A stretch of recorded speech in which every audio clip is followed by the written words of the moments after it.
Thorrur municipal కార్యాలయంలో ఝాన్సీ రెడ్డికి ఏం పని అంటూ ప్రశ్నించారు ఎన్ఆర్ఐ ఎర్రంరెడ్డి తిరుపతి రెడ్డి.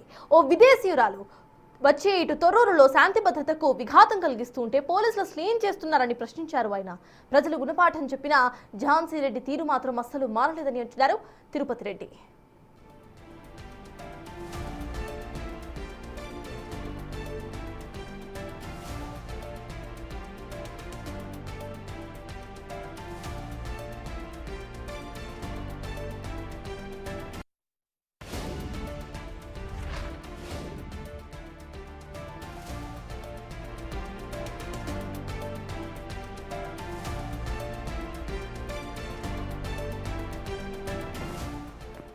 తొర్రూరు మున్సిపల్ కార్యాలయంలో ఝాన్సీ రెడ్డికి అసలేం పని అంటూ ప్రశ్నించారు ఎన్ఆర్ఐ ఎర్రంరెడ్డి తిరుపతి రెడ్డి. ఓ విదేశీయురాలు వచ్చి తొర్రూరులో శాంతి భద్రతలకు విఘాతం కలిగిస్తూ ఉంటే అసలు పోలీసులు ఏం చేస్తున్నారని ప్రశ్నించారు ఆయన. ప్రజలు గుణపాఠం చెప్పినా ఝాన్సీ రెడ్డి తీరు మాత్రం మారలేదని తిరుపతి రెడ్డి అన్నారు.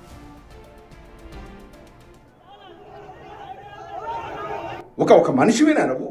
50 ఏళ్ల కింద భారత పౌరసత్వం వద్దని చించి పడేసిన దానివి ఇవాళ ఏ ముఖం పెట్టుకుని అక్కడ వీధిలో తిరుగుతున్నావు? నువ్వు భారతదేశ పౌరసత్వం నీకుందా? అక్కడ మున్సిపల్ ఆఫీసులో నీకేం పని? అక్కడ తొర్రూరులో పోలీసులారా, మీరు చదువుకున్న విఘ్నులు, రాజ్యాంగబద్ధంగా నడుచుకోవాల్సినటువంటి వారు ఒక విదేశీ రాయులు వచ్చేసి అక్కడ లా అండ్ ఆర్డర్కు భంగం కలిగిస్తూ ఉంటే ఆమెను ఎట్లా ఉపేక్షిస్తున్నారు మీరు పోలీసులు? మీరు మీ యొక్క ఆత్మసాక్షిగా ప్రశ్నించుకోండి. మీరు చేస్తున్న కరెక్టా? ప్రభుత్వాలు మారుతాయి, మీరు ఎప్పటికీ ఆఫీసర్లు ఉంటారు కదా. ఇవాళ మొన్నటిదాకా బీఆర్ఎస్ ప్రభుత్వం ఉంది, ఇలా కాంగ్రెస్ ప్రభుత్వం ఉంది, రేపు ఇంకో ప్రభుత్వం వస్తుంది, మళ్ళీ కేసీఆర్ గారు ముఖ్యమంత్రి అవుతారు. అప్పుడే ముఖం పెట్టుకుని పనిచేస్తారు. మీరు ఎప్పుడు కూడా ఒక ఒరిజినాలిటీ మీద మీకు ఉండాలి కదా.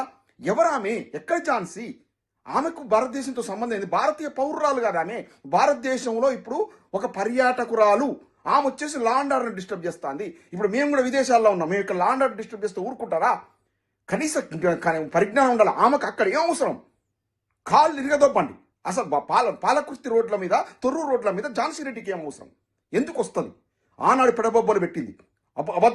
అబద్ధాల పరాకాష్ట, దుర్మార్గమైన మనిషి, కుటుంబాన్ని నాశనం చేసుకున్న వ్యక్తి ప్రజలను ఉద్ధరిస్తున్న వస్తుందా? ఇలా ప్రజలు కర్రు కాల్చి వాత పెట్టిరు. తొర్రూరులో కర్రు కాల్చి వాత పెట్టిరు, చెర్లపాలెంలో చీకొట్టిరు. సిగ్గురాలే ఆ మనిషికి.